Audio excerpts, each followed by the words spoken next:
மரும்புள்ள சாப்பாடு ஜம்முன்னு சாப்பிட்டாரு. அப்படியே பாய் போட்டு படுத்துனாரு. மாமியார் வீட்டுல இருந்தலாம். ரெண்டாவது நாள் சாப்பாட்டு நேரம் வந்துடுச்சுப்பா.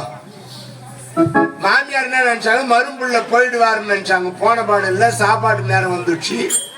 மரும்புள்ள என்ன மாமி, மரும்புள்ள எங்குமே வாயில கிடைக்கல. மரும்புள்ள வாயில இல்லைன்னு சொன்னா மரும்புள்ள போயிடுவார் நினைச்சுன்னு மாமியார் சொல்லிச்சு. அதுக்கு என்ன மாமி, செட்டியார்கள்ல போய் ஒரு தையலை வாங்கிட்டு வந்தா நான் தையலையில சாப்பிட்டுட்டு போறேன். ஓஹோ, தையலையை வாங்கிட்டு வந்து வெறும் சாம்பார் சோறு போட்டுச்சுப்பா, தாலிக்காத கூட. ரெண்டாவது நாள் சாம்பார் சோறு சாப்பிட்டு கம்முன்னு மரும்புள்ள படுத்துக்கிறோம். போன பாட்டு இல்லை. மூணாவது நாள் சாப்பாட்டு நேரம் வந்துச்சு. மாமியார் யோசனை பண்றா, நாம தான் 2 நாள் சாப்பாடு நல்லா போட்டு போய் சேர வேண்டித்தானே, இன்னும் இந்த ஆள் படுத்து கிடக்குறாங்கன்னு சொல்லிட்டு மூணாவது நாள் மரும்புள்ள என்ன மாமி, வாயலையும் கிடைக்கல, தையலையும் கிடைக்கல, வாயலையும் கிடைக்கல, தையலையும் கிடைக்கல.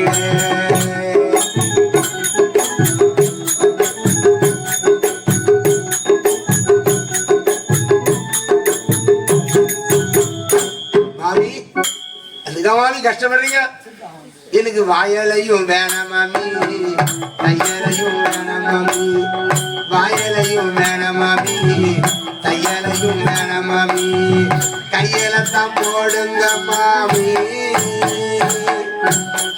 கையலையில போடுன்னா மரும்புள்ள மாமியார் வெறும் ரசம் சோறு போட்டு சாப்பிட்டு 5 மணி 8ஆம் நம்பர் பஸ் ஏறி கம்முன்னு போய் சேர்ந்துச்சுப்பா செய்யாரு.